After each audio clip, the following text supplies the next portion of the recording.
Zadig ou la destinée, c'est un texte de Voltaire qui n'est pas forcément le plus connu, mais qui est néanmoins souvent étudié, et puis qui a connu une popularité un peu malgré lui avec un lapsus d'un homme politique il y a quelques années, qu'il avait confondu avec une marque de vêtements qui mettait en relation Zadig et Voltaire. Donc, si vous étudiez, vous, le vrai texte, Zadig ou la destinée de Voltaire, souvent, dans le cadre du chapitre sur l'argumentation, on peut vous poser les questions suivantes. Première question.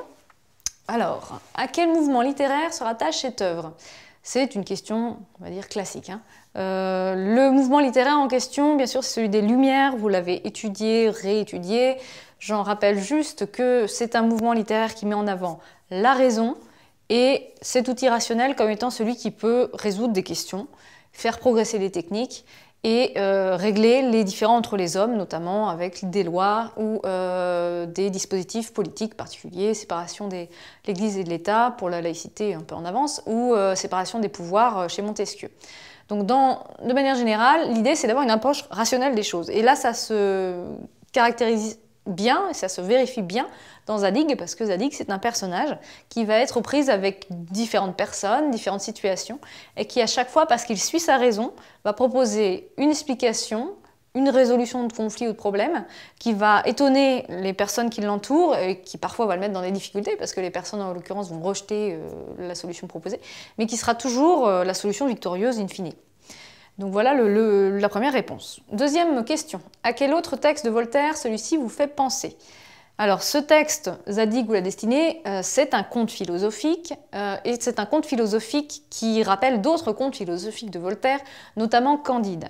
Pourquoi Candide en particulier? Parce que dans Candide, comme dans Zadig, le personnage principal, c'est un jeune homme qui, au début, donc même situation de départ et même personnage principal, qui au début va être chassé de là où il habite et de la situation dans laquelle il est, parce qu'un imprévu survient. L'imprévu chez Candide, c'est qu'il va embrasser Cunégonde et qu'il va être chassé du château. L'imprévu dans Zadig, c'est que Zadig va vouloir défendre celle qu'il aime et qu'ils ne veulent pas tout à fait le faire très bien et que du coup celle qu'il aime va le quitter. Donc dans les deux cas, il y a un argument amoureux, il y a une déception, il y a une injustice. Et dans les deux cas, les personnages principaux, qui sont de jeunes hommes plutôt naïfs, vont être propulsés comme ça dans un monde qui est a priori plutôt hostile et qui tranche avec le monde qu'ils ont connu dans leur enfance. Autre élément de comparaison qui est un élément de similitude, l'un comme l'autre vont faire leur apprentissage de la vie au fur et à mesure du texte et ils vont perdre en naïveté, perdre en illusion pour finir par développer une certaine sagesse par rapport au monde. Ça, on peut le caractériser avec le terme de roman d'apprentissage ou de récit d'apprentissage, puisque c'est un genre littéraire, initialement espagnol, qui ici est transposé par Voltaire dans un conte philosophique. Et puis dernière question, à quelle littérature fait référence Voltaire ici dans Zadig?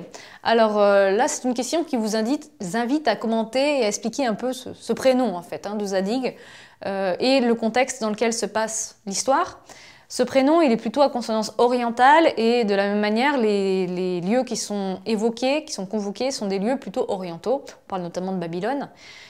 Tout cet univers, il se réfère à la littérature orientale que l'on commence à traduire et à connaître au XVIIIe siècle, et déjà d'ailleurs au XVIIe siècle, puisque Voltaire bénéficie au XVIIIe siècle d'une traduction des Mille et une nuits, qui est la célèbre compilation d'histoire orientale, de la même manière qu'au XVIIe siècle, on avait traduit un autre texte dont il va s'inspirer pour Zadig, qui s'appelle le récit des trois princes de Serendip, dans lequel on a trois princes qui ont une quête, qui cherchent quelque chose et qui vont trouver cette chose par des biais totalement inconnus, imprévus, hasardeux.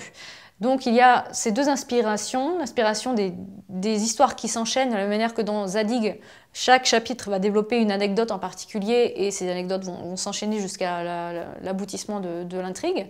Et autre inspiration, les princes de Serendip, où il y a cette notion de trouvailles malgré soi, de hasard, et du coup qui amène à réfléchir sur la fatalité, la destinée par rapport à la contingence du destin. Donc voilà, la littérature, en fait là on cherche à ce que vous donniez un adjectif.